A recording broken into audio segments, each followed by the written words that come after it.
Another quick point about comfort for baby involves baby's hips. Now, babies have slightly different physiology than an adult. They haven't fully finished forming their hips yet. So the bones and joints in the hips are still quite malleable.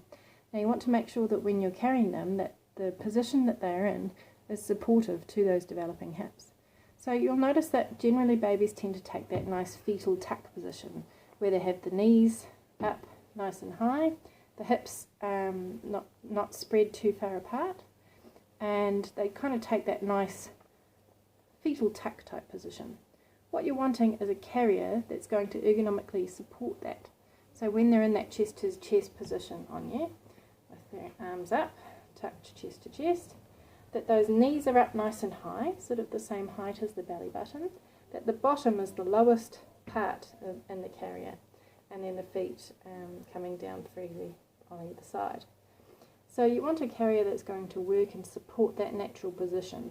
Some carriers don't always have the ability to support the hips so well and might end up with the legs hanging down.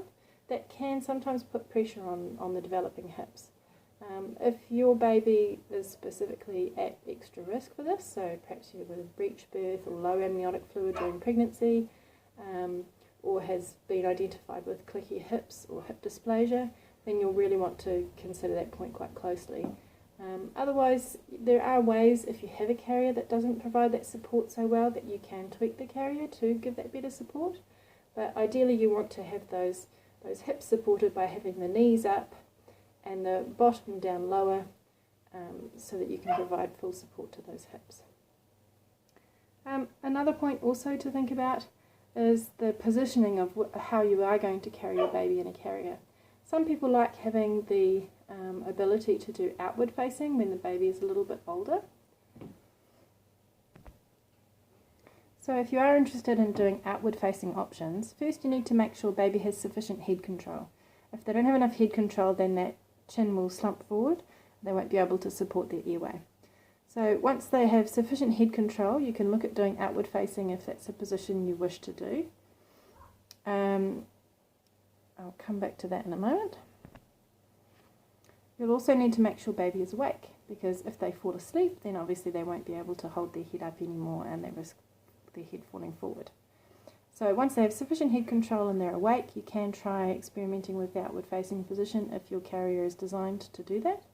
You will need to check too how that will affect the hips, because some carriers can support the hips quite well in an outward facing position where some don't do it as well. You might also want to think about how stimulating it is. Some babies can only tolerate being outward facing for short periods, and then they find it a bit overwhelming, and then might not sleep all day or get a bit too overstimulated. For other babies it's not such a concern and they manage it okay.